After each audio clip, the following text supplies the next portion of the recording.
यहां से आपको मैंने त्वरण के बारे में बताना स्टार्ट किया था। यदि त्वरण शब्द इस्तेमाल हो रहा है तो इसका मतलब कौन से त्वरण की बात कर रहे हैं हम? तात्क्षणिक त्वरण की बात कर रहे हैं।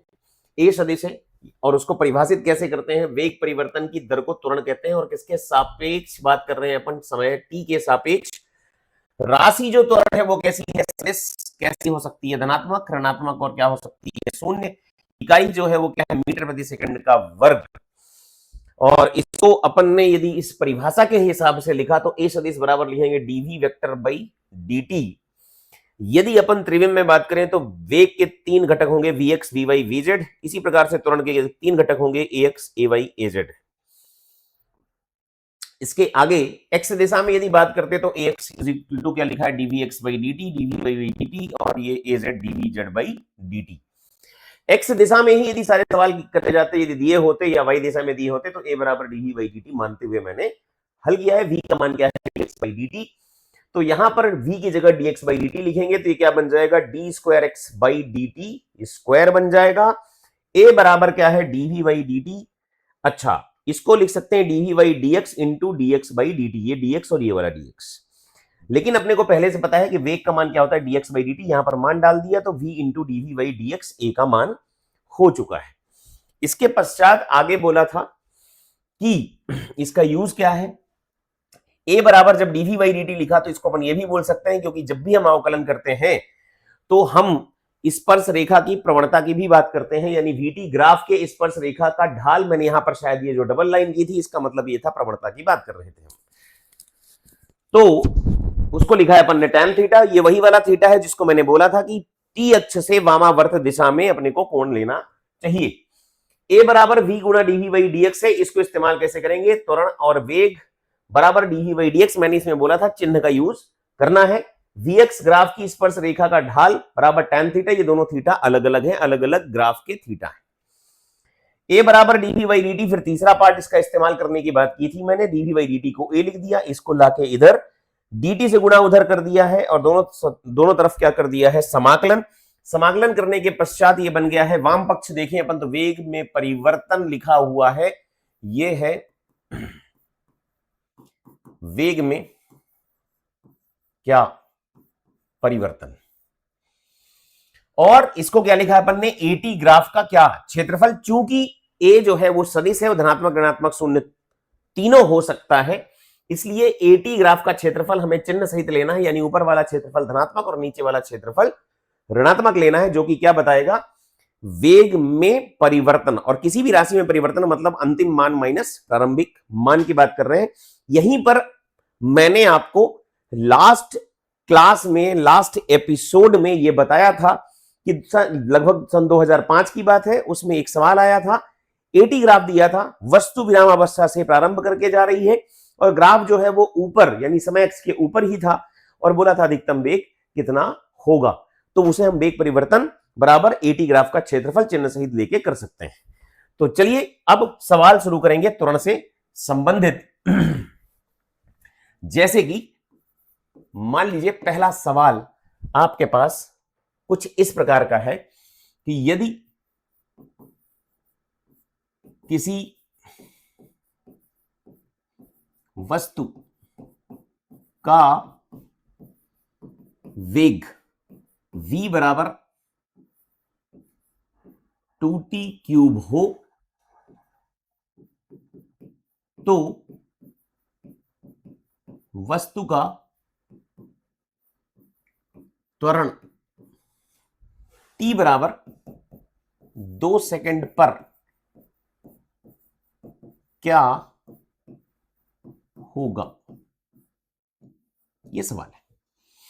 आपको क्या देके रखा है? एक बार सवाल पढ़ेंगे। यदि किसी वस्तु का वेग देके रखा है, वेग समय के साथ परिवर्ती है, यहां पर दिख गया हो, तो वस्तु का क्या पूछा है? त्वरण। त्वरण का मान कब पूछा है? t बराबर 2 सेकंड पर, मतलब तात्क्षणिक त्वरण की बात कर रहा है। और तात्क्षणिक त्वरण की बात करेगा, वेग की बात करेगा और समय की बात करेगा, इसका मतलब dv बाई dt करना है। यानी इसका हल यदि हम करने जाएंगे तो a बराबर क्या बनेगा? dv बाई dt, यानी कि d बाई dt किसका करना है? v का मान कितना देके रखा है आपको? 2t cube. इसका मुझे अवकलन करना है तो a का मान कितना आ जाएगा? 2 बाहर निकालूंगा, ये क्या हो जाएगा? 3t का वर्ग। यानी a बराबर क्या बन जाएगा? 6t का वर्ग। अब इसके पश्चात मुझे क्या करना है, समय का मान डालना है। समय का मान कितना है, t बराबर 2 सेकंड, अर्थात लिखेंगे 6 गुणा 2 का क्या लिखेंगे, वर्ग, यानी a बराबर कितना आएगा 6 गुणा 4, यानी a बराबर कितना आ जाएगा 24 मीटर प्रति सेकंड का वर्ग। ये मेरा उत्तर हो जाना चाहिए। चलिए कुछ और सवाल अपन करें। सारी वैरायटी के क्वेश्चन अपने को करने की आदत डाल लेनी चाहिए। जैसे कि मान लीजिए आपको सवाल इस प्रकार से दिया हुआ है कि किसी वस्तु की स्थिति समय t के साथ निम्न प्रकार से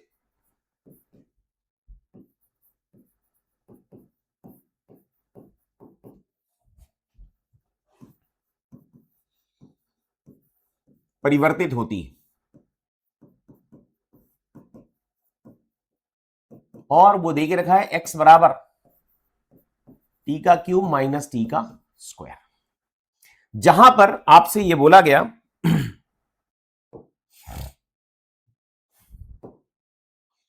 क्या बोला गया, x जो है उसको नापना है अपने को मीटर में और t जो है वो किस में लिखना है अपने को, सेकंड में। ऐसा प्रश्न में दे के रखा है और आपसे बोला है त्वरण का मान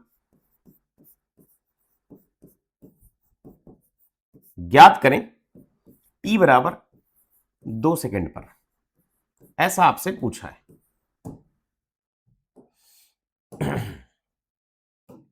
यदि इसको हल करने जाएंगे तो आप एक बात तो समझिए सबसे पहले कि आपको प्रश्न में क्या क्या चीजें देके रखी हैं।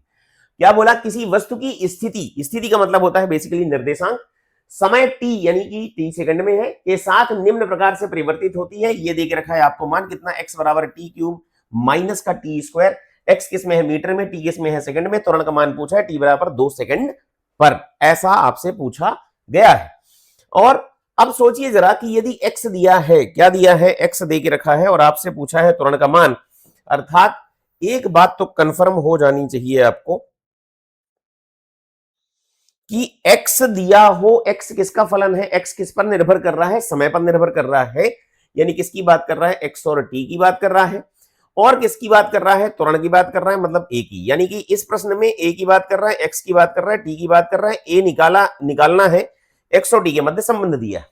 तो एक बात तो कंफर्म हो जानी चाहिए कि a बराबर क्या लिखेंगे अपन, D square X by D T square, या फिर आप क्या लिख सकते हैं, a बराबर dv बाई dt और v बराबर क्या लिख सकते हैं, dx बाई dt। तो जनरली आदत क्या होती है, ये वाला इस्तेमाल करना, मतलब ये दोनों का इस्तेमाल करना, क्योंकि इन्हीं दोनों से ये आया है पहला वाला। तो पहले हम वेग निकाल लेते हैं, v बराबर क्या है, dx बाई dt। ये ध्यान रखना है अपने को कि समय का मान सबसे अंतिम में डालना है, मतलब अवकलन जब समाप्त हो जाए उसके पश्चात ही कोई मान डालें, ये रूल बना लेना है। तो dx बाई dt करेंगे तो कितना बन जाएगा, ये 3t का वर्ग, टी क्यूब का अवकलन जो है वो 3t का वर्ग माइनस क्या बन जाएगा, 2t। यानी वेग बराबर क्या आएगा, 3t का स्क्वायर माइनस कितना आएगा बेटा, 2t। इसको पुनर्अवकलित करेंगे तो क्या आएगा, dv बाई dt करेंगे, त्वरण आ जाना चाहिए, यानी क्या आएगा 60 माइनस कितना हो जाएगा 2। इसका अवकलन करेंगे तो कितना आएगा 6t, और ये करेंगे तो कितना आ जाएगा 2, यानी a का मान जो है वो कितना आ चुका है 60 माइनस 2। अब त्वरण मिल चुका है समय के साथ।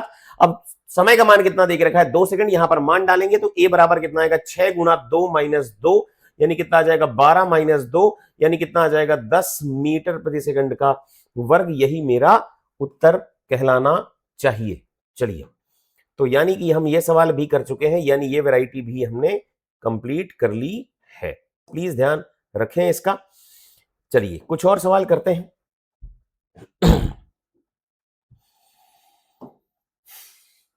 मान लीजिए आपको सवाल में दिया हुआ है, यदि स्थिति x समय t के साथ निम्न प्रकार से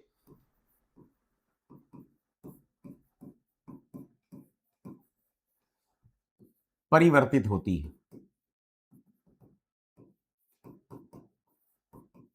किस प्रकार परिवर्तित हो रही है वो दे के रखा है आपको। क्या दिया है, x बराबर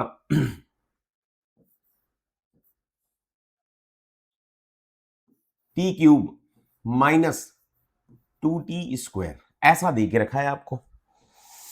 और अब बोल रहा है वो कि x जो है उसको किस में नापना है आपको, SI इकाई में, यानी x को मीटर में, और समय जो t है उसको सेकंड में लेना है। ऐसा इंफॉर्मेशन पहले से आपको दे के रखी है।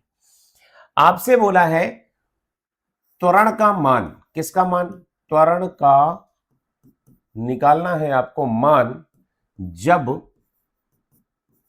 वेग शून्य हो जाए, ऐसा बोला गया है।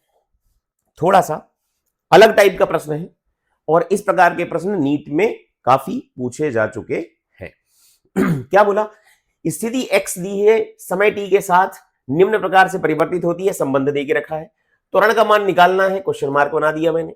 जब वेग क्या हो जाए, जीरो, अर्थात वेग जीरो हो जाए तब त्वरण कितना होगा, ये अपने को निकालना है। तो दिमाग में ये आएगा कि सर जब वेग जीरो हो जाए तो त्वरण भी जीरो हो जाना चाहिए, ऐसा कोई जरूरी नहीं है। कारण ये है कि a बराबर क्या लिखा जाता है, dv/dt, ये वेग परिवर्तन की क्या है, दर। वेग लगातार जीरो होता, वेग लगातार ही जीरो हो जाता समय अंतराल में, तो त्वरण को जीरो बोला जा सकता था। मगर वेग किसी क्षण पर जीरो हो जाए तो कोई जरूरी नहीं है कि त्वरण भी जीरो होगा। इस बात को नोट में आप सबको लिख लेना चाहिए। तो पहले हम ये पता करें कि भैया वेग जीरो कब होगा, तो सबसे पहले हम वेग निकालेंगे। x बराबर क्या लिखा है अपने पास, टी क्यूब माइनस क्या है 2t²। इसको हल करने की बात करें तो यानी वेग बराबर क्या लिख देंगे बेटा, dx/dt, यानी अवकलित कर देंगे 3t² माइनस क्या बन जाएगा 4t। वेग का मान कितना आ गया, 3t² माइनस का 4t। अब ये पता करना है वेग जीरो कब हो जाए भैया। वेग जीरो कब होगा वो देख लेते हैं, यानी कि 3t² माइनस का 4t बराबर क्या आ जाना चाहिए, जीरो। यदि इसको हल करने जाएंगे तो t को मैं बाहर निकाल लेता हूं, अंदर क्या बचेगा, 3t माइनस 4 बराबर क्या हो जाएगा, जीरो। अर्थात t बराबर जीरो, और क्या हो सकता है, t बराबर 4/3। यानी कि दो बार ऐसा हो रहा है जब वेग का मान क्या हो रहा है, जीरो हो रहा है। कृपया इसका ख्याल रखें। यानी कि हमें दो क्षण ऐसे हैं जहां पर वेग जीरो है, और बोला क्या था आपको, क्या निकालना है, त्वरण निकालना है। कब निकालना है, जब वेग शून्य हो। और वेग शून्य कब हो रहा है, दो जगह पर हो रहा है। t बराबर जीरो पर जीरो हो रहा है वेग, और t बराबर 4/3 पर भी हो रहा है क्या, वेग शून्य। तो यानी कि वैसे भी देख लो, t बराबर जीरो यहां पर है, जीरो डाल दोगे तो ये पूरा जीरो हो जाएगा। यदि आप 4/3 डालोगे यहां पर समय, तो भी कितना हो जाएगा, ये 16 बटा कितना हो जाएगा, 9। 16/9 हो जाएगा, 16/3 लिख देंगे और 4/3 यहां पे गुणा कर देंगे तो 16/3 ये भी बन जाएगा, जीरो फिर से हो जाएगा। अब निकालना क्या था, यहां सवाल समाप्त नहीं हुआ। वेग जीरो जब हुआ तो आपने क्या निकाला, समय। इस समय का प्रयोग करेंगे त्वरण को निकालने में। तो ये जो एक्सप्रेशन बना है, ये जो आपका पद बना है, इस पद का ख्याल रखिएगा, क्योंकि इसकी जरूरत अब फिर से पड़ने वाली है। क्योंकि मुझे क्या निकालना है, त्वरण। तो a बराबर क्या इस्तेमाल करना है, a बराबर हमें क्या इस्तेमाल करना है, ये भी ध्यान रखना है अपने को। a बराबर है हमारे पास dv/dt। अब एक बात सोचिए कि आपको वेग कितना दे के रखा है, 3t² माइनस 4t, यानी कि वेग है 3t² माइनस कितना है 4t। यदि मैं इसको अवकलित करूं तो dv क्या लिख दूंगा, dt बराबर क्या आ जाएगा, 6t माइनस कितना 4। इसको अवकलित कर लिया, a का मान कितना आ गया बेटा, 6t माइनस 4। अब निकालना है मुझे क्या, त्वरण कब कब निकालना है, t बराबर जीरो पर निकालना है पहली बार। तो a बराबर t बराबर जीरो डाल देंगे, a का मान निकालना है, t बराबर जीरो डालेंगे तो कितना आ जाएगा, -4 मीटर प्रति सेकंड का वर्ग। ये हो गया पहला उत्तर। और दूसरा उत्तर और भी निकालना है, क्योंकि एक जगह पर और वेग जो है वो क्या हो चुका है, जीरो। जरा देखेंगे कौन सा समय था वो। टी का मान दूसरा क्या निकाला था, 4/3 सेकंड निकला है। आप चेक कर लीजिए यहां पर कितना निकला है, 4/3 सेकंड। तो इसका मतलब है त्वरण फिर से निकालेंगे, त्वरण का एक्सप्रेशन यानी कि जो व्यंजक है वो ये देके रखा है 6। टी का मान कितना है, 4/3 माइनस का क्या लिखा है 4, तो 3 दूना 6 यानी ए बराबर क्या आएगा, 4 दूना 8 माइनस 4 यानी ए बराबर कितना आएगा, 4 मीटर प्रति सेकंड का वर्ग। कृपया इसका ख्याल रखें। यानी इस सवाल के कितने उत्तर हैं, 2 हैं। प्लीज ध्यान रखिएगा। चलिए कुछ और करते हैं। अब कुछ छोटी छोटी बातें और समझ लेते हैं, उसके बाद सवाल करेंगे। क्या छोटी छोटी बातें, देखिए जरा। त्वरण को आपने लिखा था dv/dt। क्या लिखा था, dv/dt। तो वेग परिवर्तन की दर को क्या कहते हैं अपन, त्वरण कहते हैं। ठीक है, यदि मैं आपसे बोलूं वेग लगातार क्या हो रहा है, बढ़ रहा है, क्या बढ़ रहा है, वेग बढ़ रहा है। अब यहां पर चूंकि मैं सरल रेखीय गति की बात कर रहा हूं, किसकी बात कर रहा हूं, सरल रेखीय गति की, तो जो बातें मैं आपसे करूंगा वो सिर्फ सरल रेखीय गति के लिए करूंगा। तो यदि आपसे मैं बोलूं कि वेग की जगह पर मैं बोलूं चाल बढ़ रही है, क्या बढ़ रही है, चाल बढ़ रही है, अर्थात त्वरण और वेग एक ही दिशा में है। ये प्लीज ध्यान रखिएगा, मतलब थीटा बराबर 0 की बात करेंगे। ध्यान रखिएगा ये बात, ये सबसे इंपॉर्टेंट पार्ट है और सबसे इंपॉर्टेंट मतलब इस चैप्टर का सबसे इंपॉर्टेंट पार्ट। चाल का बढ़ना इस बात को प्रदर्शित करता है, जैसे मान लो आपने स्कूटर ले लिया, सपोज ये स्कूटर है, आप मान लीजिए इधर की ओर जा रहे हैं, वेग यानी इधर है, क्योंकि गति की दिशा का निर्धारण कौन करता है, वेग। और आप सरल रेखा में स्कूटर चला रहे हैं, मतलब इधर की तरफ, वेग इधर है और आपने क्या ले लिया, एक्सेलरेटर ले लिया, तो आपका वेग यानी कि अपन चाल की बात करें, परिमाण की बात करें, तो क्या होता जाएगा, बढ़ता जाएगा। अर्थात त्वरण आगे है और वेग भी आगे की ओर है, मतलब दोनों की दिशा समान है। किसकी, त्वरण और वेग की दिशा यदि समान है तो चाल हमेशा बढ़ेगी। सरल रेखीय गति की बात कर रहा हूं। अच्छा, दूसरी बात करते हैं। अच्छा, इसी अवस्था को, ये जो लिखा है अपन ने, ये वाले चाल बढ़ने वाली को, इसमें खतरनाक बातें बता रहा हूं, ध्यान से सुनिएगा। यदि मैं इसमें चिन्ह इस प्रकार का इस्तेमाल करूं, ये दिशा पॉजिटिव है और ये दिशा निगेटिव है, तो इसके आधार पर मैं बोल सकता हूं ए जो है वो कैसा है, धनात्मक, और वेग भी कैसा है, धनात्मक। क्या इसमें कोई और स्थिति हो सकती है? हां, हो सकती है। मैंने बोला कि त्वरण और वेग एक ही दिशा में होगा तो चाल बढ़ेगी। तो किसी ने बोला कि वेग भी इधर है और त्वरण भी इधर है, तो चाल क्या हो रही है, बढ़ रही है। अब मैं कह रहा हूं कि यह स्थिति भी क्या संभव है, वेग इधर हो और त्वरण भी इधर हो। क्या दोनों इस स्थिति में एक ही दिशा में है? हां सर, है। आपने बोला चाल बढ़ रही है, मतलब वेग और त्वरण एक ही दिशा में होना चाहिए, मतलब इसमें भी चाल क्या हो रही है, बढ़ रही है। बहुत बढ़िया, इसमें भी बढ़ रही थी, इसमें भी बढ़ रही थी। कोण कितना है इन दोनों के बीच में, दोनों ही समांतर है, मतलब थीटा का मान अभी भी क्या है भैया, 0।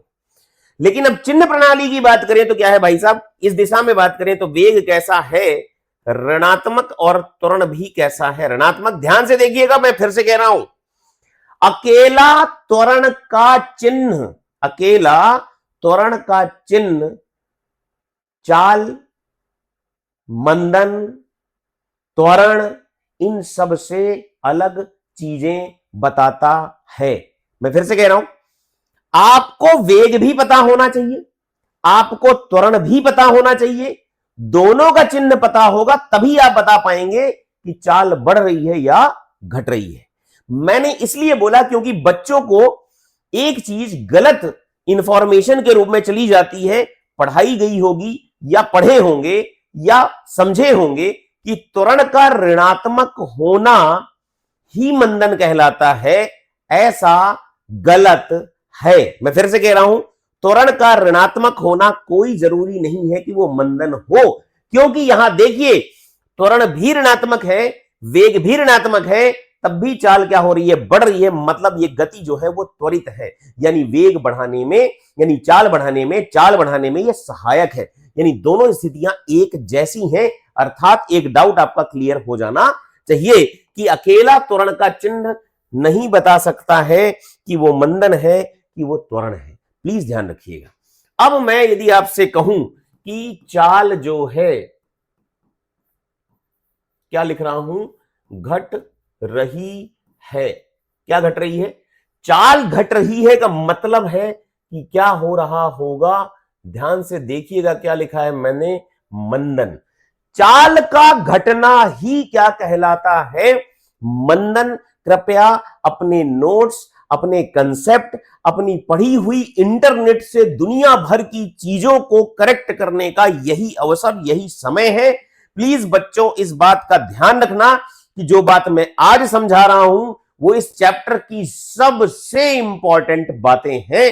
चाल का बढ़ना और चाल का घटना। चाल का घटना मंदन कहलाता है और चाल का बढ़ना त्वरण वाले सवालों में इस्तेमाल किया जाएगा। अर्थात वेग और त्वरण जब तक मुझे चिन्ह सहित नहीं पता होंगे, मैं क्लियरली नहीं बता सकता कि चाल बढ़ रही है या घट रही है। अब चाल घट रही है का मतलब है वेग और त्वरण एक दूसरे के कैसे हो जाने चाहिए, विपरीत। कैसे हो जाने चाहिए, विपरीत। ये अर्थात दोनों के मध्य जो कोण है वो कितना हो जाना चाहिए, 180 डिग्री। मैं अभी सरल रेखीय गति की बात कर रहा हूं, इसलिए ऐसा बोल रहा हूं। अदरवाइज मुझे कहना होता कि वेग और त्वरण के मध्य कोण 90 डिग्री से ज्यादा बनेगा तो त्वरण का एक घटक चाल को क्या करेगा, कम करने का काम करेगा, तो वहां पे मंदन वो वाली स्थिति में आता है। उसकी बात अभी नहीं कर रहा, मैं सिर्फ बात कर रहा हूं इस चैप्टर में सरल रेखीय गति की बात कर रहा हूं। और उसमें मंदन कब पैदा होगा, जब वेग और त्वरण एक दूसरे के कैसे हो जाए, विपरीत। तो जो आपका स्कूटर जा रहा था आगे, यानी वेग कहां था, आगे, आप ब्रेक मारेंगे तो त्वरण कहां हो जाएगा, पीछे। त्वरण हो जाएगा पीछे और वेग कहां है, आगे। तो सोचिए वेग इधर है और त्वरण पीछे है, इसका मतलब मेरी चाल यानी मेरी स्कूटर की चाल क्या हो रही है, कम हो रही है। प्लीज ध्यान रखिएगा। तो एक बात समझ के देखिए, थीटा इज इक्वल टू कितना देके रखा है, 180, यानी दोनों कैसे हैं, विपरीत। चिन्ह प्रणाली का इस्तेमाल करेंगे तो वेग कैसा है भाई साहब, धनात्मक, और त्वरण इस केस में कैसा है, ऋणात्मक। दोनों के चिन्ह देखिए एक दूसरे के कैसे हैं, विपरीत। एक दूसरे के विपरीत चिन्ह हुए, इसका मतलब यही पहचान है किसकी, मंदन की। तो किसी के दिमाग में आएगा, अच्छा सर यहां पर त्वरण ऋणात्मक है, केवल फिर से वही बात, त्वरण का ऋणात्मक होना तो यहां पर भी है और यहां पर भी है, मगर यहां चाल बढ़ा रहा है और यहां पर घटा रहा है। यहां पे मंदन है और यहां पर त्वरित हो रही है वस्तु। प्लीज ध्यान रखिएगा। अब इसका मतलब ये क्लियर हो गया कि अकेला त्वरण का चिन्ह से हम ये नहीं बता सकते कि वो मंदन है। तो एक चीज और भी यहां पर पता हो जानी चाहिए, मान लीजिए वेग इधर हो गया है और त्वरण जो है वो क्या हो गया है, इस दिशा में। क्या ये एक दूसरे के विपरीत है? हाँ सर एकदम विपरीत है, क्योंकि वेग इधर है और त्वरण एकदम पीछे है, मतलब विपरीत दिशा में है। मतलब यहां पर भी कोण कितना बन रहा है, 180 डिग्री। अब जरा चिन्ह लिखेंगे तो दिमाग एकदम आपका क्लियर कि भाई साहब यहां पर वेग कैसा है, ऋणात्मक, और त्वरण इस दिशा में है। मैंने त्वरण को का चिन्ह कैसा हो गया है भाई साहब, धनात्मक। ओ हो, तब भी मंदन हो रहा है, एकदम हो रहा है। जरा सोच के देखिए, आपका स्कूटर इधर जा रहा है और आपने ब्रेक मारा, मतलब त्वरण कहां हो गया, पीछे, यानी वेग आगे, वेग आगे और त्वरण कहां हो गया है, पीछे। इसका मतलब है कि क्या हो रहा है भाई साहब, मंदन हो रहा है। मतलब आपकी चाल स्कूटर की क्या हो रही है, घट रही है। तो इसका मतलब एक और चीज सीखनी थी कि क्या त्वरण धनात्मक है तो मंदन हो सकता है, एकदम हो सकता है, यदि वेग ऋणात्मक हो जाए तो। मुद्दे की बात यह है, त्वरण का धनात्मक होना और ऋणात्मक होना, यानी केवल त्वरण के चिन्ह से ना तो हम मंदन बता पाएंगे और ना ही चाल का बढ़ना बता पाएंगे। अर्थात आपको मंदन और चाल का बढ़ना, यानी कि चाल का घटना और चाल का बढ़ना बताने के लिए वेग और त्वरण दोनों की दिशा यानी कि चिन्ह पता होना चाहिए। क्लियर? ये बात आप नोट कर ले, 10 बार नोट कर ले, याद कर ले, समझ ले कि भाई साहब त्वरण का चिन्ह, अकेला त्वरण का चिन्ह ये नहीं बता सकता कि वस्तु में मंदन है, चाल घट रही है या चाल बढ़ रही है, हमें त्वरण और वेग दोनों का चिन्ह पता होना चाहिए। जब दोनों के चिन्ह समान हो जाएं तो ये स्थिति हो जाएगी, चाल बढ़ेगी। अब जब दोनों के चिन्ह विपरीत हो जाएं तो चाल क्या होगी, घटेगी, और उसी को क्या बोलेंगे अपन, मंदन। ध्यान रखिएगा। तो अब कुछ और सवाल इसमें हमें करने चाहिए, जैसे कि मैंने आपको जो पहले कराया था कि एक बोला जा रहा है, मान लीजिए एक लिफ्ट ऊपर की ओर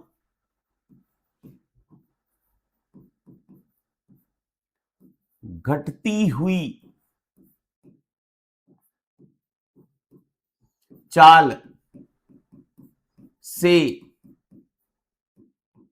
चलती है। केवल इतनी सी लाइन का मतलब क्या, यदि किसी प्रश्न में मान लीजिए ऐसा कोई प्रश्न का भाग है जिसमें लिखा है कि एक लिफ्ट ऊपर की ओर चलती हुई, ऊपर की ओर चलती हुई, तो चलना कौन बताएगा भाई साहब कि ये है आपकी लिफ्ट, और लिफ्ट में आपसे बोला गया कि ये ऊपर जा रही है, मतलब गति की दिशा का निर्धारण तो वेग करेगा।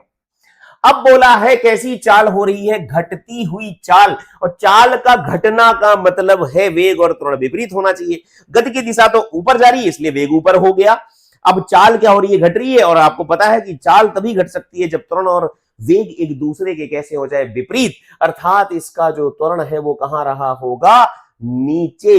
ये इतनी से इतने से भाग से, इतनी सी लैंग्वेज से, इतनी सी भाषा से, इसी प्रश्न के किसी भाग में लिखी हुई भाषा से आपको पता चल जाना चाहिए, तब जाके आप उस योग्य बनेंगे कि हां अब रणभूमि में हम जा सकते हैं। क्योंकि यदि कोई सोचे कि वस्तु जा रही है ऊपर, ऊपर जा रही है और त्वरण ऊपर बना दिया है, तो गड़बड़ हो गया काम। आपको पूरी भाषा पढ़नी पड़ेगी और उसके आधार पर यह सब बना लेना पड़ेगा, मतलब इतना पढ़ने के बाद यह चीज आ जानी चाहिए।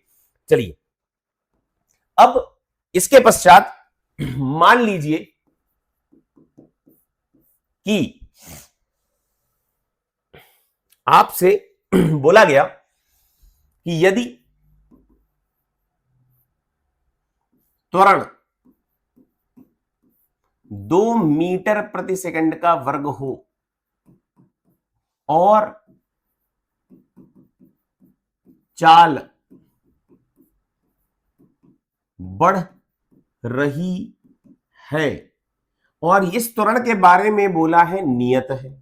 क्या बोला है, त्वरण के बारे में नियत है। मैं अभी भाषा समझा रहा हूं कि किसी प्रश्न में यूज होने वाली भाषा का मतलब क्या है। आपसे बोला है त्वरण कितना दे के रखा है, 2 मीटर पर सेकंड का स्क्वायर, और चाल क्या हो रही है, बढ़ रही है, यानी कि भैया चाल बढ़ रही है, यानी कि वेग और त्वरण एक ही दिशा में होंगे। अच्छा, त्वरण कैसा दिया है, नियत का मतलब है ये हमेशा नियत है, त्वरण परिवर्तित नहीं हो रहा है। अच्छा, त्वरण परिवर्तित नहीं हो रहा है तो आपको ये पता होना चाहिए a बराबर कितना है, 2 मीटर प्रति सेकंड का वर्ग। अब इससे मतलब क्या निकालेंगे, ये बात मैं आपको समझा रहा हूं। इससे मतलब निकालेंगे 2 मीटर प्रति सेकंड बटा, मैं क्या लिख सकता हूं, सेकंड। सही बात है क्या, जरा चेक कर लो। 2 मीटर पर सेकंड का वर्ग लिखा है तो मैं ऐसा लिख सकता हूं 2 मीटर पर सेकंड अपॉन सेकंड। ये जो नीचे लिखा है ये बेसिकली क्या है, 1 सेकंड, अर्थात ये लिखा है वेग और ये क्या लिखा है, समय। अब इसका मतलब समझिएगा, चाल क्या हो रही थी, बढ़ रही थी, अर्थात मैं बोल सकता हूं वेग 1 सेकंड में 2 मीटर प्रति सेकंड से बढ़ जाता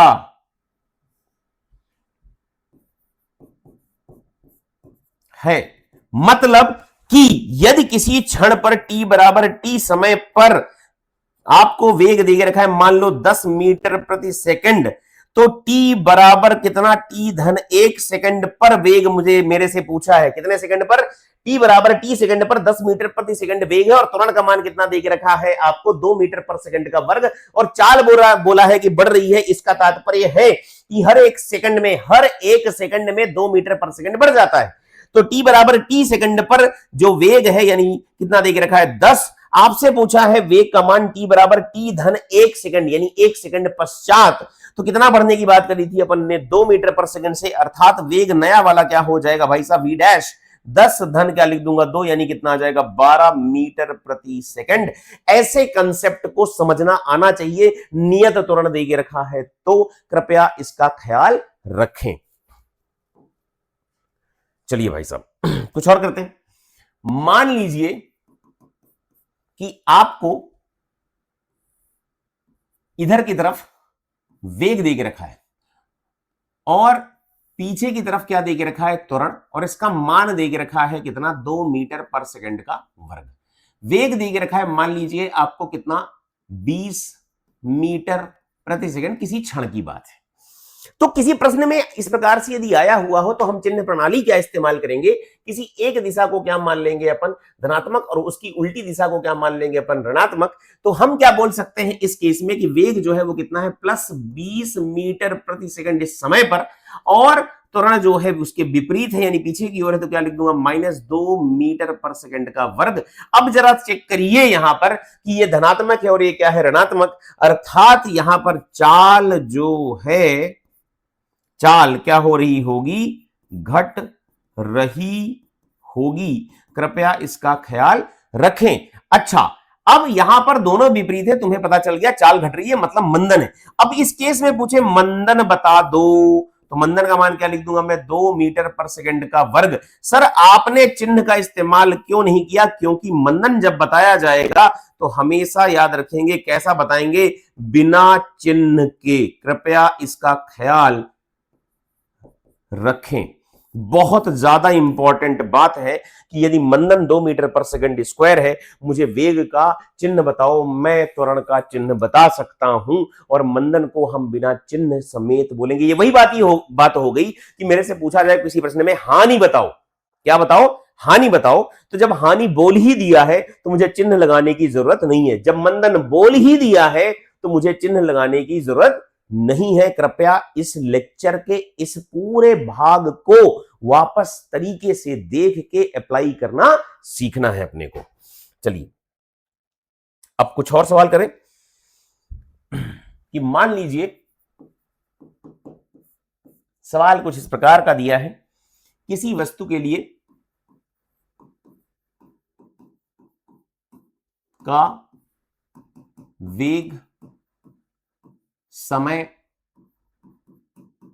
ग्राफ दिया गया है। क्या दिया है, वेग समय ग्राफ दिया है,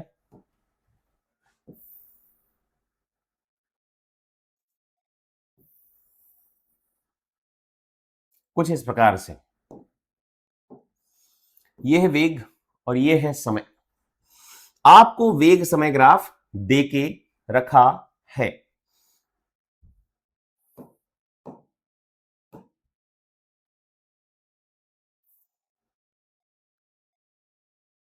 ऐसा दिया, कुछ क्षण के लिए ऐसा दिया है, कुछ क्षण के लिए ऐसा दिया है। अब इन सब के मान भी देके रखे हैं आपको। मान क्या देके रखे हैं, t बराबर 0 दिया है, यहां पर दिया है t बराबर 1 सेकेंड,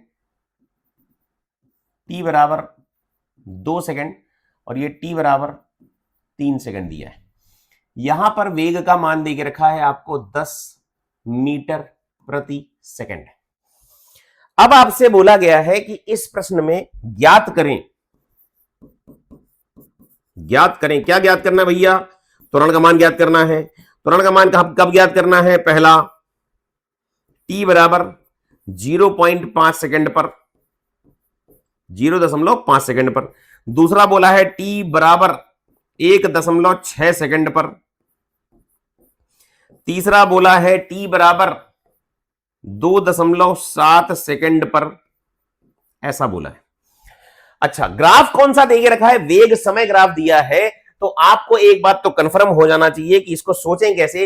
वेग समय ग्राफ दिया है, त्वरण की बात कर रहा है, मतलब ए की बात कर रहा है, वी की बात कर रहा है, टी की बात कर रहा है, और जो ग्राफ दिया है वो आपको याद दिलाएगा डीवी बाई डी टी, मतलब याद आ जाना चाहिए क्या है, ढाल मतलब की प्रवणता की बात कर रहे हैं, मतलब tan थीटा की बात करेंगे।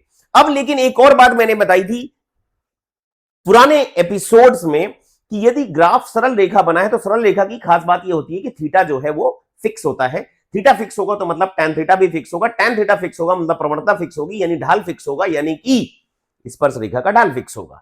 तो यदि आप देखें t बराबर 0 से लेकर t बराबर 1 सेकंड के बीच में थीटा तो फिक्स है, मतलब कि प्रवणता फिक्स है, तो एक बात तो कंफर्म बता सकते हैं कि 0.5 सेकंड यहां कहीं बीच में आएगा, यानी इस पूरे रेखा की ढाल की बात करेंगे तो t बराबर 0 से थोड़ा सा ज्यादा समय और 1 सेकंड से जस्ट पहले तक जो ढाल है वो नियत है, मतलब त्वरण का मान नियत है। और यदि पहली बारे की बात करें तो यहां पर ढाल धनात्मक दिख रही है क्योंकि कोण जो है 90 डिग्री से कैसा है भैया, छोटा। तो यहां पर देखें तो अपन क्या लिखेंगे, tan थीटा बराबर लिखेंगे लंब बटा आधार, तो लंब कितना है 10 और ये क्या लिखेंगे 1, यानी आंसर क्या आएगा 10 मीटर प्रति सेकंड का वर्ग, ये लिख दिया अपन ने। अब बोला है 1.6 सेकंड, 1.6 सेकंड कहीं यहां पर आएगा। अच्छा यहां की बात कर रहे हैं, यहां पर ये कितना कोण बनाया है टी अक्ष से 0, अर्थात यहां पर त्वरण का मान कितना आ जाएगा, tan थीटा का मान जो है tan 0 डिग्री, मतलब कितना आ जाएगा 0। अब यहां पूछा है 2.7, 2.7 कहीं यहां आएगा, यहां से यहां तक का ढाल 2 सेकंड से लेके 3 सेकंड के बीच में ये क्या बना है, सरल रेखा, और सरल रेखा बना है इसका मतलब उसका थीटा फिक्स है। लेकिन एक बात समझ में आना चाहिए, कोण तो यहां पर देखेंगे 90 से ज्यादा है, मतलब कि त्वरण का मान ऋणात्मक, क्यों, क्योंकि ढाल यानी प्रवणता ऋणात्मक आएगी। का मतलब क्या लिखना है भाई साहब, त्वरण का मान मैं पहले क्या लगा दूंगा माइनस, और अब लिख दूंगा मैं लंब बटा आधार, लंब कितना है 10 और यहां से यहां तक के बीच का जो समय है वो 1, यानी कि 10 बटा क्या लिख दूंगा 1, यानी आंसर क्या आ जाएगा -10 मीटर प्रति सेकंड का वर्ग। इस प्रकार से हमें इस्तेमाल करना आना चाहिए कि v और t का ग्राफ दे के रखा है तो उसकी स्पर्श रेखा का जो ढाल यानी प्रवणता की बात करें, यानी tan थीटा का मान जो है वो क्या देने वाला है, त्वरण का मान देने वाला है। चलिए भाई साहब योद्धाओं लोग, अब कुछ और सवाल करने की कोशिश कर लें, कुछ और ज्यादा अच्छे सवाल, वाकई बहुत अच्छे सवाल। किन सवालों की बात कर रहा हूं कि जैसे मान लीजिए आपको अब फिर से एक ग्राफ का सवाल दे दिया है। क्या ग्राफ का सवाल है वो देखिए, यदि किसी वस्तु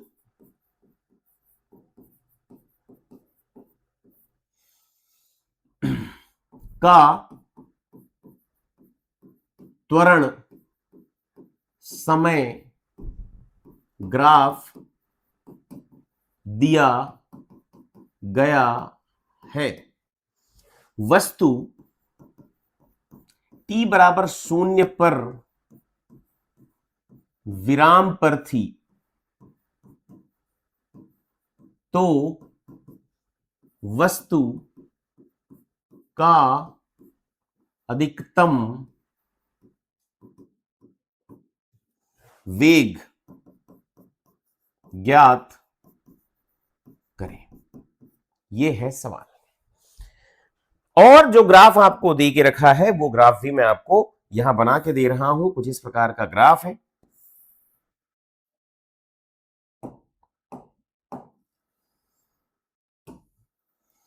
ये आपको दिया है त्वरण, ये दिया है आपको समय, और जो ग्राफ आपको बना के दिया है वो कुछ इस प्रकार का है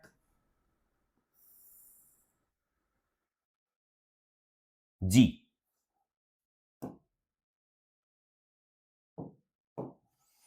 ये है ग्राफ। आपको यहां पे इंफॉर्मेशन भी दे के रखी है, इंफॉर्मेशन क्या दे के रखी है, t बराबर 0 ये है। यहां पर जो त्वरण का मान दे के रखा है, त्वरण का मान जो है वो कितना है 10 मीटर प्रति सेकंड का वर्ग, और यहां पर जो समय दिया है 11 सेकंड दिया हुआ है। सवाल सावधानी से करने की जरूरत है, ये पूरा सवाल है। सवाल को हम पढ़ेंगे, मैं उसी सवाल की बात कर रहा हूं जो शायद सन 2005 में यानी IIT में आया हुआ सवाल है। क्या दिया है, किसी वस्तु का त्वरण समय ग्राफ। अच्छा AT ग्राफ की बात कर रहा है, बड़ी अच्छी बात है। जब AT ग्राफ की बात कर रहा है और बोला है कि वस्तु t बराबर 0 पर विरामावस्था पर थी, लेकिन t बराबर 0 यहां देखें, त्वरण कितना है 10, ध्यान रखिएगा त्वरण समय ग्राफ है, वेग कितना दिया है 0, मतलब मैं सारी इंफॉर्मेशन लिख ले रहा हूं, t बराबर 0 पर जो वेग है वो वेग है, यानी प्रारंभिक वेग जो है वो कितना है 0। अच्छी बात है, यानी वस्तु क्या है विरामावस्था पर थी, तो वस्तु का अधिकतम वेग निकालना है। यह खतरनाक बात है, पहले वेग कितना है 0 और बोला है अधिकतम वेग, एक बात सोच के देखिए कि यदि कोई वस्तु है, मान लीजिए ऐसे कोई वस्तु है, t बराबर 0 पर उसका वेग जो है वो क्या है, 0, और त्वरण जो है वो इस दिशा में है, और इस दिशा को मैंने क्या ले लिया है, धनात्मक। अच्छा, अब सोच के देखिए कि मेरा एक स्कूटर है, क्या है, स्कूटर, और उस स्कूटर पर मैं बैठा हुआ, और मैंने अब स्कूटर को क्या किया है, स्टार्ट, तो उस समय पर प्रारंभिक वेग कितना है, 0, यानी कि मैं जिस क्षण पर स्कूटर को स्टार्ट किया उस क्षण को बोला t बराबर 0। क्या बोला मैंने, t बराबर 0। अच्छा, t बराबर यदि 0 मैंने बोला है तो एक बात तो आपको पता चल जानी चाहिए कि t बराबर 0 पर मेरा वेग 0 है, और मैंने एक्सेलरेटर को ऐसे लिया, यानी त्वरण कहां हो गया, आगे, और त्वरण जो है वो कैसा है, इस दिशा को धनात्मक लिया, और त्वरण मैं लगातार लेके चलता हूं। लेकिन मैं क्या करता हूं, पहले एक्सेलरेटर को ज्यादा रखा है। ज्यादा क्यों रखा है, यहां पर देखिए पहले कितना है, 10, समय बढ़ता जा रहा है, त्वरण का मान क्या होता जा रहा है, कम। लेकिन ध्यान रखिएगा त्वरण धनात्मक है, कहां से कहां के बीच में, 0 से लेके 11 के बीच में, अर्थात इसका कुछ क्षण पर वेग आना शुरू हो जाएगा, और यहां पहुंचते पहुंचते त्वरण लगभग पहुंच के कितना हो गया है, 0। लेकिन यहां से लेके यहां तक की स्थिति में त्वरण तो इधर ही था और वेग भी इधर था। इसका मतलब है वेग लगातार क्या होता रहा होगा, बढ़ता रहा होगा। ये स्थिति है t बराबर 0 की, और t बराबर 11 सेकंड पर मैं यहां पहुंचा। तो जस्ट सोच के देखिए कि t बराबर 0 पर मेरा वेग 0 है, इससे इस स्थिति तक जाने में त्वरण तो इसी दिशा में है, मतलब यह है यदि त्वरण इस दिशा में है और त्वरण इस दिशा में होते हुए क्या बता रहा है कि वेग मेरा इधर की दिशा में कुछ क्षण पश्चात आ जाएगा। यदि मेरा वेग इधर आ जाएगा तो मैंने अलग से क्या बना लिया, किसी बीच की स्थिति में त्वरण तो इधर ही है। इधर क्यों, क्योंकि ये ग्राफ में यदि आप देखेंगे तो पूरा का पूरा जो त्वरण है वो कहां है, ऊपर है, अर्थात त्वरण क्या है, पॉजिटिव है, यानी धनात्मक है, यानी त्वरण ने अपनी दिशा नहीं बदली मगर उसका परिमाण कम हो रहा है। तो पहले ज्यादा एक्सेलरेटर लिया था, फिर एक्सेलरेटर कम करता जा रहा हूं, ब्रेक नहीं मारा हूं, एक्सेलरेटर कम किया है, मतलब मेरा वेग उधर की तरफ बढ़ता जा रहा है, और अंत में मैंने एक्सेलरेटर को छोड़ा तो त्वरण क्या हो गया, 0। लेकिन उसके ठीक पहले तक वेग और त्वरण एक ही दिशा में थे, मतलब चाल बढ़ रही थी, मतलब वेग बढ़ रहा था। अर्थात वेग कब तक बढ़ेगा, 11 सेकंड तक बढ़ता रहेगा, जब तक कि उसके पास धनात्मक दिशा में त्वरण था। अर्थात मेरा इस क्षण पर वेग क्या आएगा, अधिकतम। इसका मतलब है यही मेरा क्या है, अंतिम वेग। अब अंतिम वेग क्यों लिखा सर आपने, तो याद दिलाता हूं आपको एक जबरदस्त बात। वैसे एक बात बोलूं आपको, त्वरण और समय ग्राफ है और त्वरण परिवर्ती है। ध्यान रखिएगा, आगे गति के समीकरण जब पढ़ेंगे तो वो तभी वैध होते हैं जब त्वरण कैसा हो, नियत। इस केस में त्वरण कैसा है, परिवर्ती। हमें कोई फर्क नहीं पड़ता, क्योंकि हमें क्या पढ़ाया गया, हमने क्या सीखा कि त्वरण समय ग्राफ का क्षेत्रफल वेग में परिवर्तन देता है।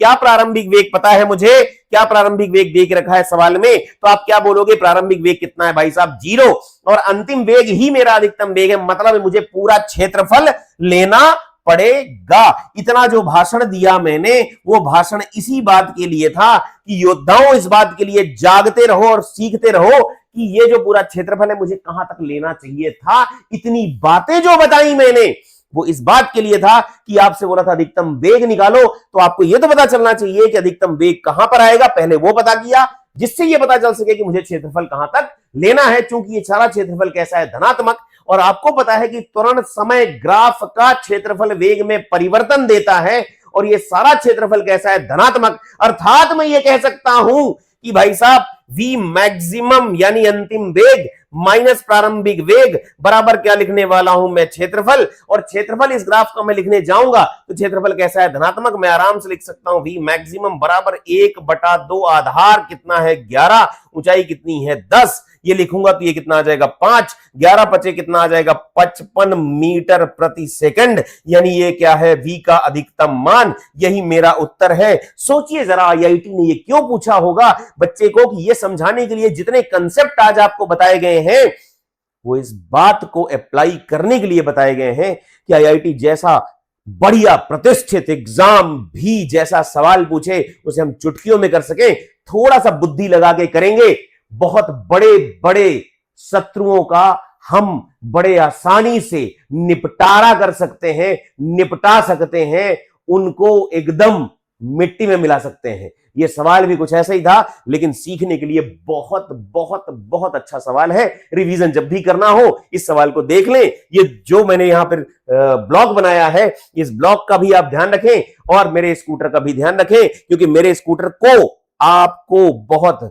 सावधानी से उसकी रखरखाव की जिम्मेदारी आप पर है। वो स्कूटर कहीं नहीं जाने वाला, ये ध्यान रखिएगा। वो स्कूटर हमें बहुत साथ देगा, क्योंकि वो स्कूटर ही हमें सिखाता है क्या वेग, त्वरण और क्या पता जिंदगी का बैलेंस भी। याद रखिएगा, ये बहुत छोटी छोटी बातें हैं लेकिन काम की बातें हैं। प्लीज आगे बढ़ते हैं और आगे देखते हैं कौन कौन से सवाल करने हैं अपने को।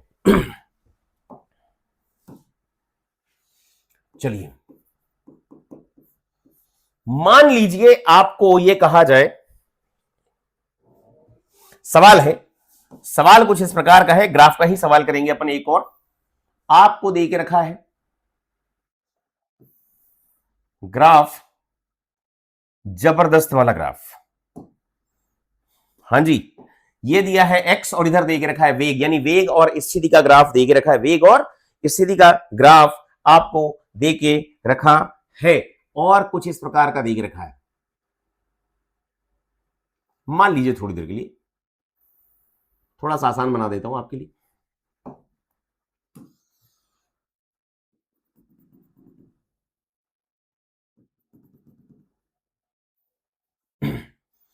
आपको दिया हुआ है यहां पर, मान लीजिए एक्स का मान यहां पर दे के रखा है आपको 10 मीटर, ये है 0, और यहां पर मान दे के रखा है आपको, मान लीजिए कितना, 15 मीटर प्रति सेकंड। ये ग्राफ दिया हुआ है। अब आपसे कुछ चीजें पूछा है। क्या पूछा है? बहुत छोटा सा सवाल है कि वस्तु के त्वरण का मान x बराबर 10 मीटर पर क्या होगा? क्या पूछा है? त्वरण का मान पूछा है, v और x का ग्राफ दे के रखा है और आपसे पूछा है त्वरण का मान। कब पूछा है? x बराबर कितने मीटर पर? 10 मीटर पर पूछा है। किसका मान? त्वरण का मान। तो सोचिए जरा, इस पूरे सवाल में बात कर रहा है v की बात कर रहा है, x की बात ये तो दे के रखा है और त्वरण पूछा गया है। यदि इसकी बात कर रहा हो तो आपके दिमाग में फटाफट एक चीज आएगी, v गुना dv, वही क्या लिखेंगे अपन? dx। क्या बात है। तो a बराबर लिखेंगे v गुना, लिख सकते हैं dv गुना dx, और dv बटा dx जो है वो vx ग्राफ का क्या लिखना है मुझे? प्रवणता, यानी स्पर्श रेखा की प्रवणता। बेसिकली जो भी प्रवणता निकालते हैं हम वो स्पर्श रेखा की निकालते हैं। अब सरल रेखा में स्पर्श रेखा और रेखा समान हो जाती है, इसलिए ऐसा बोला मैंने। तो आपसे कब पूछा है? x बराबर 10 मीटर पर पूछा है। तो क्या आप सोचिए जरा कि यहां पर आपको क्या क्या इंफॉर्मेशन की जरूरत है। आपको निकालना है, ये त्वरण का मान निकालना है, सही बात है। कब निकालना है? x बराबर 10 मीटर पर निकालना है। तो क्या मुझे वेग का मान बताए? x बराबर 10 पर वेग जो है वो कितना है? 15। हाँ जी, पता है, सबसे बड़ी बात।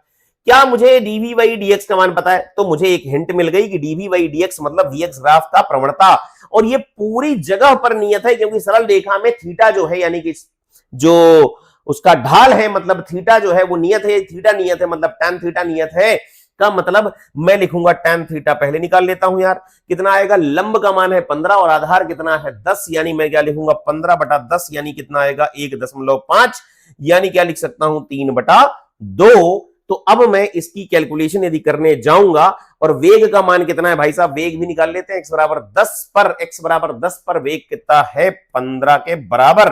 तो अब मैं यहां पर इसको इस प्रकार से यूज कर सकता हूं। a बराबर क्या था? v गुना क्या लिखा था? dv by dx। v का मान कितना निकाला था? 15, और dv बाई dx कितना था भाई साहब? 3 बटा 2, यानी कितना आ जाएगा? 45 बटा 2 मीटर प्रति सेकंड का वर्ग। तो जरा सोचिए कितनी खूबसूरती से यह सवाल आपको परेशान करने के लिए बनाया जा सकता है, और उससे कहीं ज्यादा खूबसूरती से अपन ने इसको कंसेप्चुअली सॉल्व कर लिया बिना इंटीग्रेशन की यानी समाकलन की हेल्प के बिना, अदरवाइज हमें क्या करना पड़ता, समाकलन करना पड़ता या अवकलन करना पड़ता, कुछ भी तो करना पड़ता, तो हम उससे आजाद रहें जी। तो अब कुछ और सवाल करें, उससे पहले कुछ और चीजें हमें डिस्कस करनी है। दरअसल बात मैं कर रहा हूं किसकी जस्ट सोच के देखिए कि अब हमें स्टार्ट करना है, जानते हैं क्या, एक समान, तो मैं एक समान एक साथ लिख रहा हूं, क्यों लिख रहा हूं बताऊंगा अभी। एक समान त्वरित गति, है ना, इसकी बात करनी है मुझे, एक समान त्वरित गति की बात करनी है। एक समान त्वरित गति को अंग्रेजी में क्या बोलते हैं यार, यूनिफॉर्मली एक्सेलरेटेड क्या, मोशन, मोशन मतलब गति, एक्सेलरेटेड मतलब त्वरित, यूनिफॉर्मली मतलब एक समान, इसकी बात कर रहे हैं। अरे मुझे इंग्लिश मीडियम की अभी बात नहीं करनी, इंग्लिश मीडियम का लेक्चर अलग है भाई, अलग है मतलब अलग पढ़ाऊंगा, ठीक है। एक समान एक शब्द इस्तेमाल है, उसका मतलब समझिएगा। एक समान त्वरित का मतलब है एक समान त्वरण है। अब एक समान त्वरण का मतलब है, ऐसे समझिए आप, एक छोटी छोटी बात बता रहा हूं मैं आपको, एकदम भयंकर। त्वरण जो है वो कैसी राशि है भाई साहब, सदिश। अच्छा, सदिश है, सदिश में क्या क्या चीजें होती हैं, एक तो होता है क्या भाई साहब परिमाण, और दूसरी क्या होती है भैया दिशा। हा। अब ये बोला कि एक समान होना चाहिए, मतलब एक जैसा, कभी भी ना बदले, क्या, त्वरण कभी भी ना बदले, तभी तो एक समान कहलाएगा। अच्छी बात, एक समान त्वरण है और त्वरण सदिश राशि, और सदिश राशि में दो चीजें होती हैं, क्या, परिमाण और दिशा। तो त्वरण तो बदलना नहीं चाहिए, एक समान होना चाहिए, यानी कि परिमाण भी कैसा होना चाहिए, नियत, और दिशा भी कैसी होनी चाहिए भाई साहब, नियत। ये मतलब था, जानते हैं किसका, एक समान का। शब्द छोटा है मगर चैप्टर के सवाल करने में दांत खट्टे कर सकता है, यदि हमें यह बात क्लियर नहीं है तो। मतलब यदि बोला जाए नियत त्वरण बोले तो भी मतलब वही निकालना है, एक समान बोले तो भी वही मतलब निकालना है, प्लीज ध्यान रखिएगा।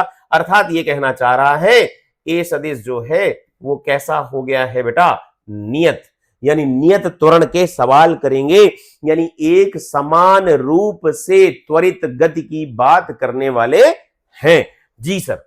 तो सर इसकी बात यदि कर रहे हैं तो अब मैं जब तक एक समान त्वरित गति बोलूं, उसका मतलब आपको निकालना है कि भाई साहब दिशा उसकी नियत है और परिमाण भी उसका नियत है। तो साहब जो करना है वो करते हैं, अपन क्या करते हैं जरा देखिएगा, हाँ जी देखिए, क्योंकि यही है अवसर, यही है अवसर। ए जो है वो क्या है, नियत है, ए क्या है, नियत है, प्लीज ध्यान रखिएगा। इसका मतलब ये मत समझिएगा मैंने परिमाण बस लिखा है, मैं एक विमीय गति की बात कर रहा हूं, सरल रेखी गति की बात कर रहा हूं, तो मैंने दिशा पहले ही फिक्स कर ली, मान लो इधर, ओके। तो dv बाई dt जो है वो अंकल जी कैसे हैं, a बराबर क्या लिखा मैंने, नियत, आपके सामने कुछ कर रहा हूं जरा देखते जाइएगा।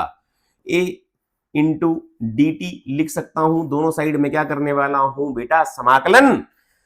ओके, समाकलन करने वाले हैं, बहुत बढ़िया। समाकलन यदि करेंगे तो आप एक बात तो सुनिएगा जरा, क्या सुनिएगा, dv लिख लेता हूं, थोड़ा सा अच्छा लग रहा है मुझे ये, इधर लिख लिया dt।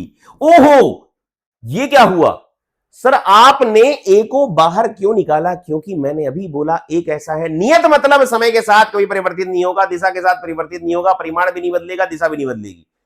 हां जी, का मतलब ए नियत है, और जब कोई राशि का समाकलन यदि आप कर रहे हो और राशि नियत हो तो उसे कहां निकाल लेते हैं हम, बाहर, इसलिए ऐसा किया। अब सुनिएगा मेरी बात, ये टी है कौन सा वाला, प्रारंभिक, और ये टी कौन सा वाला है, अंतिम, क्योंकि अपन समय में लिमिट डालने वाले हैं। टी बराबर टी प्रारंभिक पर वेग कितना मान लिया मैंने, यू, हाँ वो वाले नोटेशन जो 9वीं कक्षा में आपकी जिंदगी में प्रवेश करते हैं, v बराबर u प्लस ए टी की कहानी है। तो साहब टी बराबर टी प्रारंभिक उस क्षण पर वेग कितना है u, और टी बराबर अंतिम पर वेग कितना है v, ये एक ही दिशा की बात कर रहे हैं। का मतलब क्या लिखूंगा v, इधर लिखूंगा मैं कितना u, और इधर क्या लिखूंगा मैं v, बराबर क्या लिखूंगा a, और इधर क्या लिखूंगा मैं t, और इसका समाकलन देखें तो t प्रारंभिक से लेके कहां तक जाना है, t अंतिम तक, यानी मैं क्या लिखूंगा v माइनस u बराबर क्या लिखूंगा a गुणा t अंतिम माइनस t प्रारंभिक। अच्छा, तो ये क्यों कराया सर आपने, हमको डेरिवेशन की क्या जरूरत है। सही बात है, हम तो शक्तिमान हैं साहब। जो शत्रु है आपका, जो शत्रु है आपका, जो आपका प्रतिस्पर्धा में आपके साथ तैयार हो रहा है उस दिन के लिए, या तैयार किया जा रहा है आपके विरुद्ध, उस परीक्षक का भी तो दिमाग है ना। सुनिएगा मेरी बात, जो जबरदस्त बातें आपसे कर रहा हूं मैं, कि प्रारंभिक समय ये रहा, प्रवेग ये लिखा है, अंतिम समय प्रवेग ये लिखा है। आहा, क्या बात है। ये अंतिम समय माइनस प्रारंभिक समय को मैं क्या बोल सकता हूं जानते हैं, समय अंतराल। क्या बोल सकता हूं, समय अंतराल बोल सकता हूं। क्या बात है। तो v माइनस यू बराबर लिखा है a गुणा टी।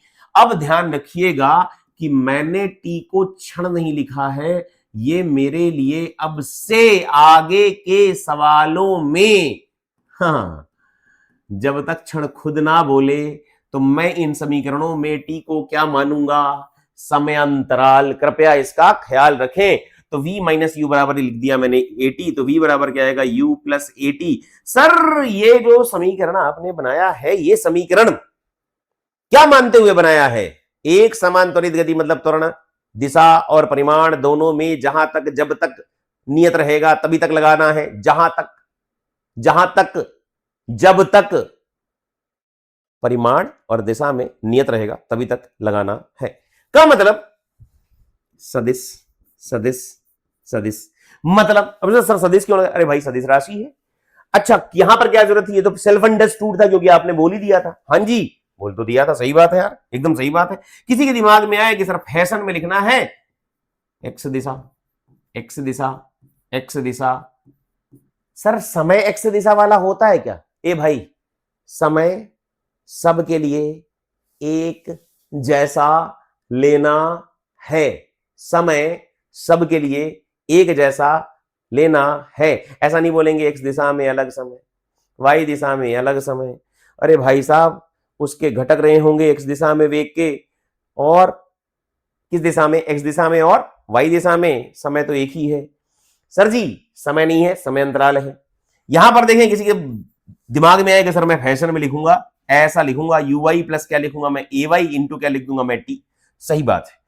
मतलब ये लिखने का है कि भाई साहब इसका कृपया या तो दिशा में इस्तेमाल करें, दिशा देखकर, या फिर क्या बोल रहा हूं, दिशा को आप किससे रिप्लेस कर सकते हैं, किससे रिप्लेस कर सकते हैं भैया, चिन्ह से। किससे, चिन्ह से रिप्लेस किया जा सकता है। तो b बराबर क्या आ गया, u प्लस एटी। ये है गति का प्रथम समीकरण। जी सर, ये गति का प्रथम समीकरण आ चुका है आपके पास, जहां पर t क्या है भाई साहब, समय अंतराल। अच्छी बात है सर। इसके पश्चात अब सेकंड वाला निकालते हैं। b बराबर क्या है अंकल जी, u प्लस एटी। एक बात ध्यान रखिएगा, यहां पर t क्या है, समय अंतराल। मैं x दिशा में गति करूं तो v को क्या लिख सकता हूं, dx बाई dt बराबर क्या लिखा है, u प्लस क्या लिखा है अपन ने, at। तो dx बराबर क्या लिख सकता हूं, u गुणा dt धन क्या लिखूंगा, at dt लिख सकता हूं। अब मैं दोनों साइड क्या करने वाला हूं भाई साहब, समाकलन। यदि मैं समाकलन करने जाऊंगा तो बहुत सारी चीजें करनी है। dx बराबर u निकाल लिया, अरे भैया u प्रारंभ का था, u किसका था, प्रारंभ का। समय से उसका कोई लेना देना नहीं है, समय अंतराल से कोई लेना देना नहीं है, ये ध्यान रखना। यहाँ पे समय अंतराल डालना है मुझे, क्या डालना है, समय अंतराल। समय मत डाल देना, समय अंतराल डालना है, क्योंकि यहाँ वाले से ये जो t है ये समय अंतराल में परिवर्तित हो चुका था, तो यहां पर बोलूंगा मैं, अच्छा समय अंतराल, अच्छा समय अंतराल, चलो कोई बात। t प्रारंभ ये क्या है, समय क्षण पर x प्रारंभिक, t अंतिम पर x अंतिम है। ये मैं क्षण की बात कर रहा हूं, जबकि मुझे इसे परिवर्तित करना है किसमें, समय अंतराल में। तो जैसे सोचो 3 बजे पिक्चर शुरू हुई, 6 बजे खत्म हुई, 3 बजे शुरू हुई, 6 बजे खत्म हुई।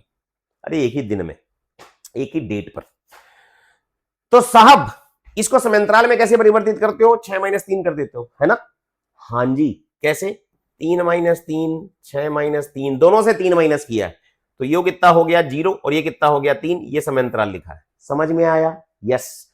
तो भैया इसको परिवर्तित करेंगे तो क्या लिखेंगे समांतराल में? टी प्रारंभिक माइनस टी प्रारंभिक और टी अंतिम में से भी टी प्रारंभिक, मतलब ये 0 हो गया तो T final minus T initial को क्या लिख दिया अपन ने? टी, यानी 0 से लेके कहां तक? टी तक। जी साहब, तो यहां क्या लिखना है मुझे? 0 और ये क्या लिखना है? टी। ये क्या है? 0 और ये क्या लिखना है? टी। अर्थात ये x प्रारंभिक और ये क्या है? x अंतिम। तो x ये आया, इसका समाकलन x प्रारंभिक से कहां जाना है? x अंतिम बराबर क्या लिखूंगा? u into T. टी कहां से कहां जाना है? 0 से लेके t तक। धन क्या लिखूंगा? a इंटू क्या बन जाएगा? टी स्क्वायर बटा 2। ये टी स्क्वायर बटा क्या बन जाएगा भैया? 2। तो टी स्क्वायर बटा 2 लिख दिया। कहां से कहां जाना है? 0 से लेके टी तक। वापस बोल रहा हूं, ये गति के समीकरण कभी कब तक वैलिड है, कब तक वैध है? जब त्वरण कैसा हो? दिशा और परिमाण दोनों में नियत। इसका मतलब ये हुआ कि यदि मैं देखूं तो ये देखिए जरा, वाम पक्ष में क्या लिखा है? x प्रारंभिक और ये क्या लिखा है? x अंतिम बराबर क्या लिखा था? u। और यहां पर क्या बन जाएगा भाई साहब? t कहां से कहां गया था? 0 से t। धन क्या लिखा है भाई साहब? a बटा 2 इंटू क्या लिखा है? टी स्क्वायर बटा 2 को बाहर निकाल लिया था, इसलिए ऐसा लिखा 0 से कहां तक जाना है? टी तक। तो ये क्या बन जाएगा बेटा? x अंतिम माइनस x प्रारंभिक बराबर क्या लिखा है? u इंटू टी माइनस कितना है? 0। धन क्या लिखा है? 1 बटा 2 इंटू टी स्क्वायर माइनस लड्डू का स्क्वायर का मतलब क्या है? x फाइनल माइनस x प्रारंभिक बराबर क्या आएगा? ut धन 1 बटा 2 at स्क्वायर। सर ये तो दिख रहा है, ये तो देखा हुआ, ये क्या नई चीज है? अरे नई चीज नहीं है, विस्थापन मैंने बताया था। किस दिशा का विस्थापन है? s, इसको लिख दिया x। इसका मतलब है विस्थापन है x दिशा में। अच्छा, मेरे को फैशन जो है ऐसा करना वाला आता है, कौन सा? डेल्टा x लिखना, ये ध्यान रखना है। तो डेल्टा x बराबर क्या है? एस एक्स, मतलब s मतलब, अरे आप जो है बचपन से पढ़ते आ रहे हैं, s लिखना पता नहीं किसी ने लिखा होगा विस्थापन, यार s भगवान जाने क्या सोच के लिखा था। मेरे को तो डेल्टा x पसंद है, या तो x अंतिम माइनस x प्रारंभिक की निर्देशांक लिख दें, ये ut धन 1 बटा 2 at स्क्वायर लिख दें। कहने का तात्पर्य यह है कि भाई साहब अब लिख लेंगे डेल्टा x बराबर लिख देंगे s बराबर क्या लिख देंगे? ut धन 1 बटा 2 at स्क्वायर। y में लिखना होगा तो डेल्टा y कर देना, यहां से y y y y कर देना। अरे लिखना है यार, लो यार लिख लो ux और का लिख दिया ax। सर t का क्या? अरे भाई साहब समय तो हर जगह पर समान होता है, सबके लिए समान होता है। तो दिमाग में आएगा, सर मेरा एक दोस्त है, वो जो है ना वाई दिशा के बड़ा फैशन में है, तो मैं बोल रहा हूं चलो भाई उस दोस्त को मायूस नहीं करूंगा मैं, U Y into T plus क्या लिख दूंगा? 1 बटा 2 गुणा A Y into T square. लो भैया तुम्हारे दोस्त भी खुश। अच्छा चलो दोस्त खुश हो गए, तुम भी खुश हो गए, तो एक जनरल लिख देते हैं यार, एस बराबर क्या लिख देते हैं? यू टी धन 1 बटा 2 ए टी स्क्वायर, ऐसा लिख दूंगा तो कोई दिक्कत तो नहीं होनी चाहिए। ये गति का दूसरा समीकरण है, मैंने डब्बा बनाया है फैशन में, लेकिन फिर से बोल रहा हूं मैं इस्तेमाल खुद ये करूंगा या फिर ये करूंगा। तुम और तुम्हारे दोस्तों को इस्तेमाल ही करना है, मतलब कि आपको इस्तेमाल करना है इस समीकरण। अरे तुमको क्या इस्तेमाल करूंगा यार, ये बोल रहा हूं। तुम ये गति के समीकरण वाई में लगाओ, एक्स में लगाओ, ध्यान रखना एक्स दिशा का प्रारंभिक, हाँ जी वेग, और एक्स दिशा का त्वरण नहीं, वाई दिशा का प्रारंभिक वेग, वाई दिशा का त्वरण। वाई दिशा का त्वरण नियत रहेगा दिशा और परिमाण में, तभी लगाना, ये ध्यान रखना। तो साहब यदि मुझे प्रारंभिक वेग पता है, समय अंतराल पता है, त्वरण पता है, विस्थापन पूछा है क्या पूछा? अच्छा इसको सर अलग से क्यों बोला आपने? इसलिए बोला क्योंकि आपकी वजह से बोलना पड़ा। हां जी बोलना पड़ा, एकदम बोलना पड़ा। पूरा सुनिए, अधूरा मत सुनिए। हां जी अश्वत्थामा, हां जी क्या? बस सुन के द्रोणाचार्य जी ने अपने हथियार फेंक दिए थे, है ना? इसलिए पूरा सुनने की आदत डालिए। ये रणभूमि है, यहां गलती की तो सजा एक ही है, क्या? -1। क्या है? जो सजा है वो है -1, यही है सजा। और ये सजा बहुत खतरनाक है, क्योंकि ये जब इकट्ठी हो जाती है ना तो बहुतों के सिलेक्शन को रोक देती है। सर ऐसी बातें मत करो। हाँ सही बात है यार, मैं नहीं करना चाहता, लेकिन मुझे याद भी तो दिलाना है। उस अनुशासन को अरे मिटा दे रहा हूं यार, चलो ठीक है, लेकिन याद दिला ही दिया मैंने, मत देखना उतना वीडियो, कोई बात नहीं। तो यहां पर बात कर रहे थे एम एस बराबर UT plus half AD square. तो दूसरा समीकरण आ चुका है। मैं बोल रहा था यदि प्रारंभिक वेग पता हो, त्वरण नियत हो, समय अंतराल पता हो, तो विस्थापन निकाल सकते हैं क्या टी समय अंतराल में? हाँ जी, ये वाले समीकरण का इस्तेमाल करके। लेकिन मेरा एक नया डाउट पैदा हो गया। क्या पैदा हो गया? यदि क्या पता है अंतिम वेग और नियत त्वरण, हाँ जी, और क्या पता है?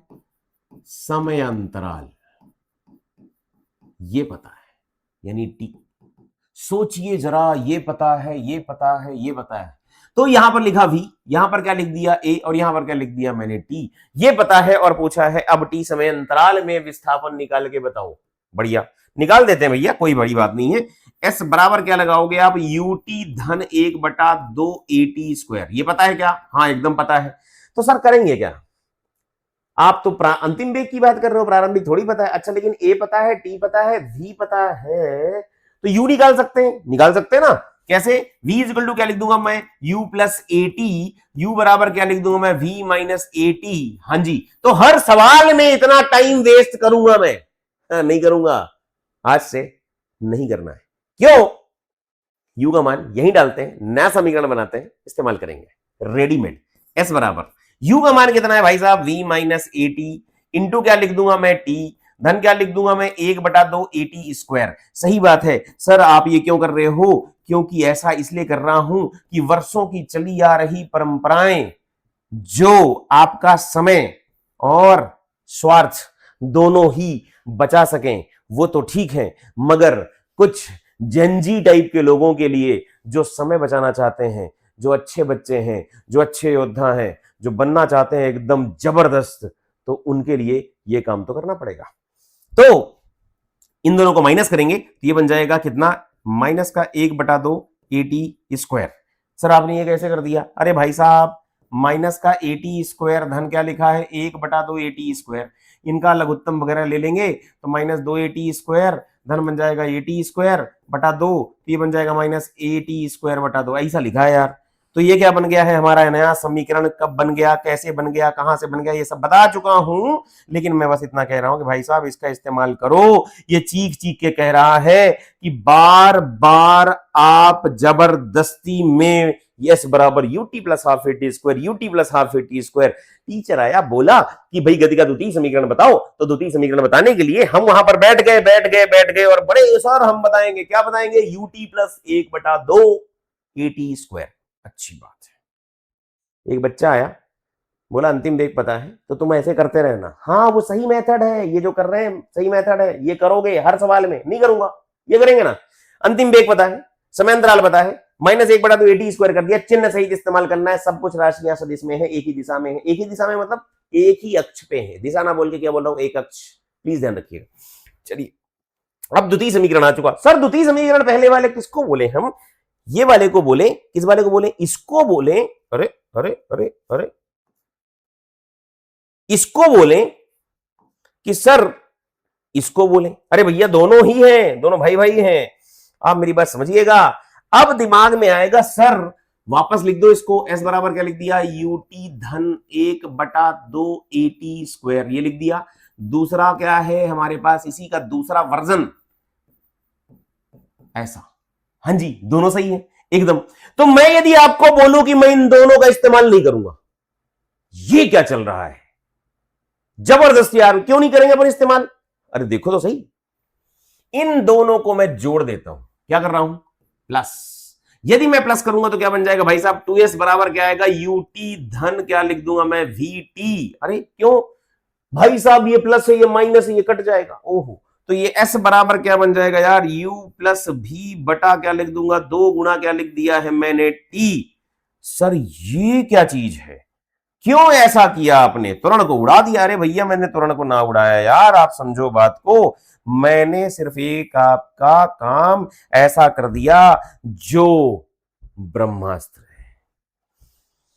मुझे एक समान त्वरित गति दी जाए और प्रारंभिक वेग दिया जाए और अंतिम वेग और समय अंतराल दे दिया जाए, तो या तो मैं ये इस्तेमाल करूंगा या फिर ये करूंगा मैं। हाँ जी, यू दिया है, वी दिया है, तो पहले वाले समीकरण से ए निकालूंगा, फिर ये दोनों इस्तेमाल करूंगा। और एक बच्चा ऐसा आएगा, एक योद्धा आप में से ही ऐसा उठ खड़ा होगा कि सर मैं ए नहीं निकालूंगा, मैं सीधा बोलूंगा ये प्रारंभिक वेग अंतिम वेग बटा दो, चिन्ह सहित कृपया इस्तेमाल करें। हैं जी, टी क्या है? समय अंतराल। तो आज के बाद यदि आपसे कोई पूछे कि भाई साहब गति का द्वितीय समीकरण कौन है, तो आप बोलेंगे ये है। आप में से कई बोलेंगे ये है, कोई बोलेगा ये है। क्या तीनों है? क्या पहला है कि दूसरा है कि तीसरा है, कौन सा है?